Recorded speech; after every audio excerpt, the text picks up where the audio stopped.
What's up guys, welcome back to the channel. Are you aware that there are applications in your phone that are constantly monitoring and tracking all the activities in your phone, including messages and calls, without your knowledge?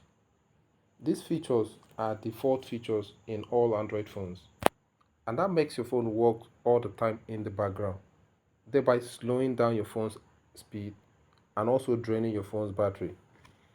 In this video, I'll show you how to turn off these default settings in your Android phone. And these default settings that access and monitors your phone's data without your permission. So without much ado, let's dive into the video. The first step I'm going to show you is how to disable usage and diagnostic feature. This feature helps Google to constantly monitor the usage of your phone and all the applications in your phone. And it also sends error reports of your apps to Google in case of any app crash or error, and it helps Google to know how to fix the error in future. Now, while this is a very good feature because it helps Google to fix app crashes and error, the disadvantage of it is that it monitors your phone's activity and also consumes lots of background data resources that causes your phone to slow down. So how do you disable usage and diagnostic feature in your Android phone? Go to your phone settings.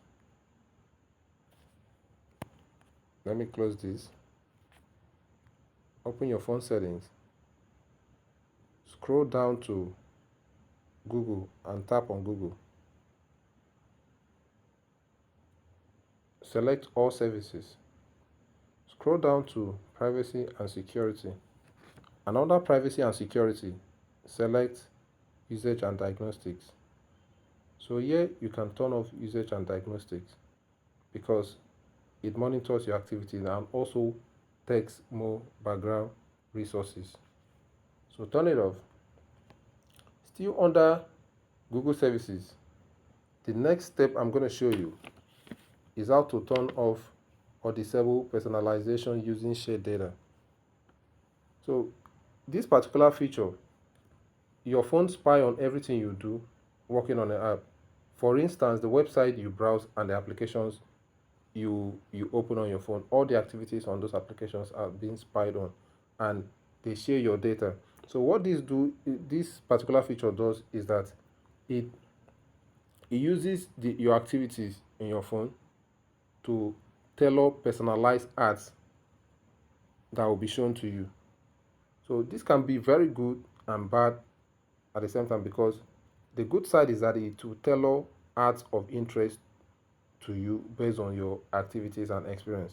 And the bad side is that it monitors all your activities and it also takes background resources like your battery, mobile data, and it makes your phone slow. So in order to turn this feature on, still under privacy and policy inside your Google services page, select personalize using shared data. So here, review all the apps that has access to share your data. For instance, Maps. No, I don't want Google Maps to share my data.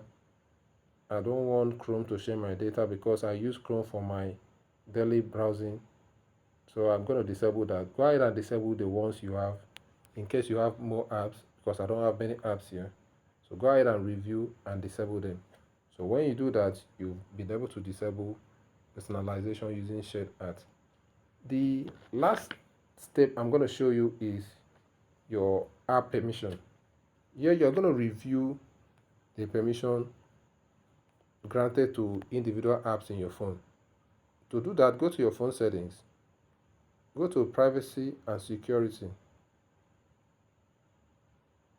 scroll down, and under privacy and security, select permission manager. But in my phone, the permission manager is under privacy controls. So open privacy controls. I'm using an Oppo phone, and select permission manager. Here you're going to see all the permissions in your phone. So these are all the permissions. Here you're going to see each of the phone apps that grant permission to other apps to use it. For instance, I'm going to take you on 4 important permissions. The first one is camera. So here you're going to see all the applications that have access to your camera by default, and the ones that are set to ask every time, and the ones that do not have access to your camera. So all the applications here, they have access to my camera. And under ask every time, you can see the application that will ask for access to my camera in order for me to grant the access.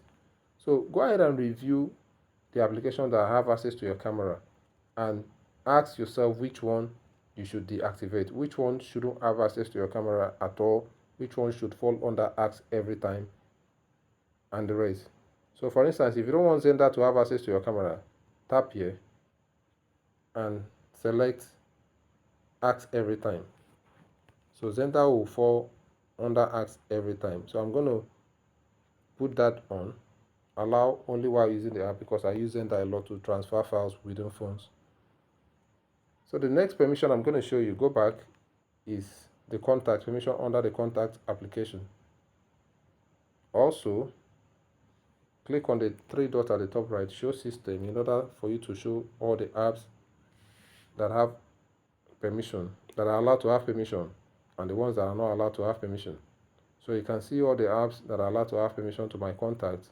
So go ahead and review all the apps, and whichever one you feel shouldn't have access to your contacts, please kindly remove them by tapping here. Then you select do not allow. So I'm going to allow Truecaller because it's very important to have access to my contact application. The next one is your microphone, which is very important. Your microphone can be used to monitor your calls. So check on your microphone, tap the three dots, show system, review all the applications that have access to your microphone. Whichever application you feel shouldn't have access to your microphone, please remove them from the list. And the number 4